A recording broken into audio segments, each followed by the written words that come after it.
Hello, everybody. This is actually a trailer that I forgot to cover out of Comic Con just because I was wrapped up with all the movies, and it just kind of got left behind, and it didn't click that I didn't talk about it because I love this show. It's had its ups and downs, but it seems to be heading back into a better direction at least. Um, with spoilers, Oliver ending the season, admitting to the world that he is the Green Arrow, going to prison, um, and finally kind of coming to terms with the whole arc throughout that season about the FBI continuing their investigation into Oliver Queen and his supposed midnight activities.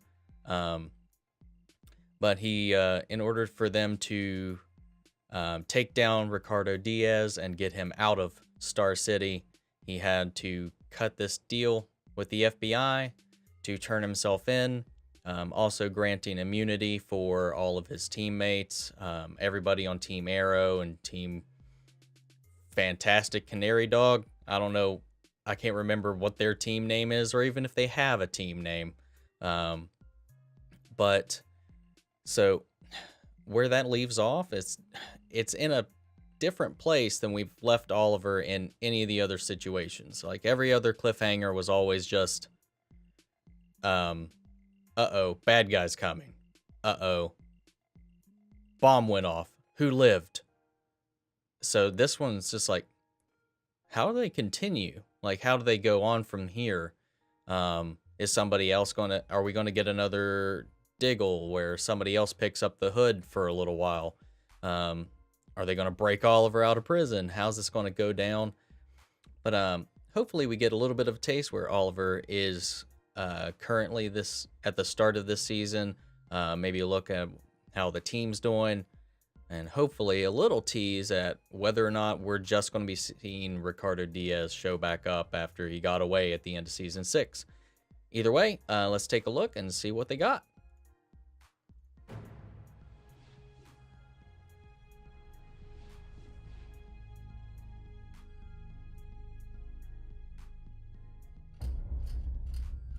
Yeah, the beard. Morning 4587. Beautiful day.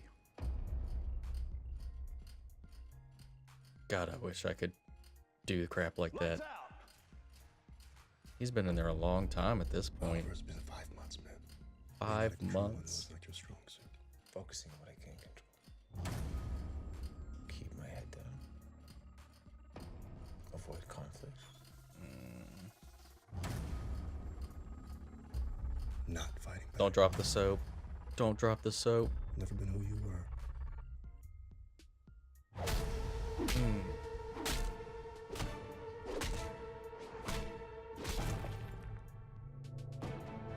Star City continues to employ a zero-tolerance policy against any and all acts of vigilantism. There have been no vigilantes in this city for 5 months.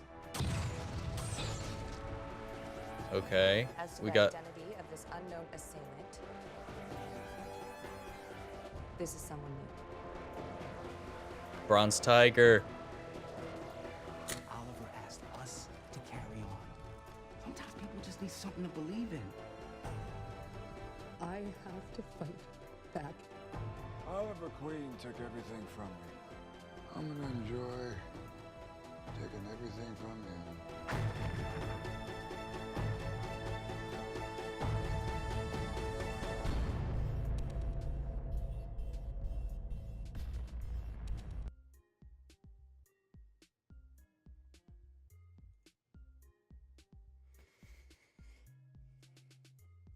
All right.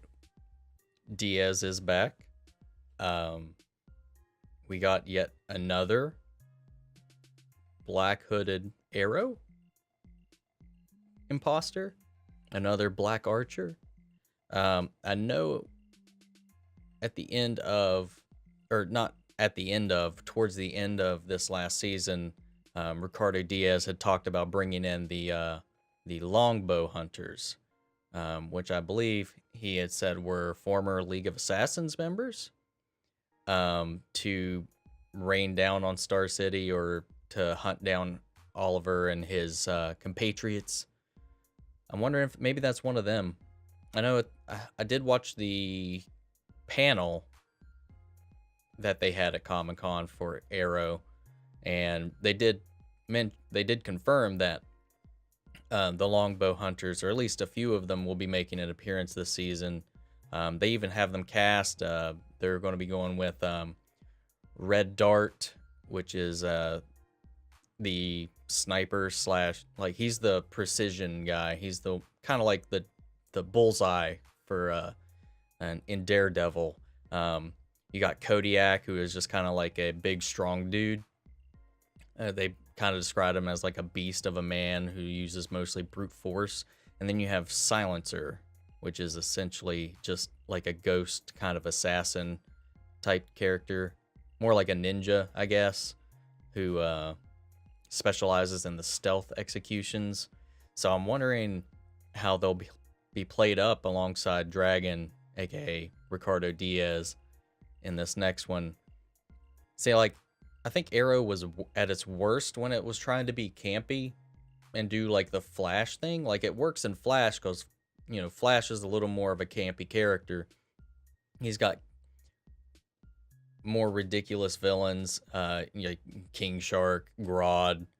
It just kind of works over there. Flash is a brighter character, like his suit, bright red. He just runs. That's his thing. He has, when they develop his, having a team in Flash fits that tone. And I feel like once Arrow tried to go for that more campy route with like Damien Dark, and then adding in all the additional people to the team, it just kind of watered it down, because I liked when it was a little more tight knit and intimate.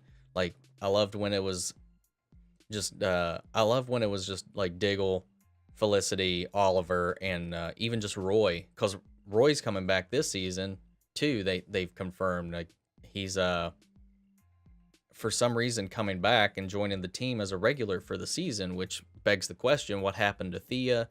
What happened when they left? Because in season 6 we leave them together, riding off into the sunset to start their life together. So does something happen to Thea? Maybe Diaz kills Thea, and that's why he comes back to Roy comes back and rejoins Team Arrow. But like, I don't know. I'm a little excited. I definitely thought the first half of season 6 was a little weak, just with like all of the forced drama within Team Arrow to get them to break up, so that Black Canary and Mr. Fantastic and Wild Dog leave the team, just to kind of get them out of there. I don't know if that was because people weren't really digging the whole like big team dynamic or not, but I think they work better out of the team. I like seeing Oliver working at odds. And now they said too that this is going to be Oliver, when we pick back up with Oliver at the beginning of season 7, he's going to be in a much darker spot than he has been, and I don't know what the result of that is. Apparently he does something reprehensible that we may or may not be able to forgive him for while he's in prison, or some things he does or how he acts. I don't know. I know prison changes people, but I guess we'll just have to see. For a show that's been going on as long as it has, and with as many episodes as each season has, it's hard to keep things fresh and interesting. But I think these past couple seasons, despite this last one, season 6, the first half was a little with Caden James and his little syndicate.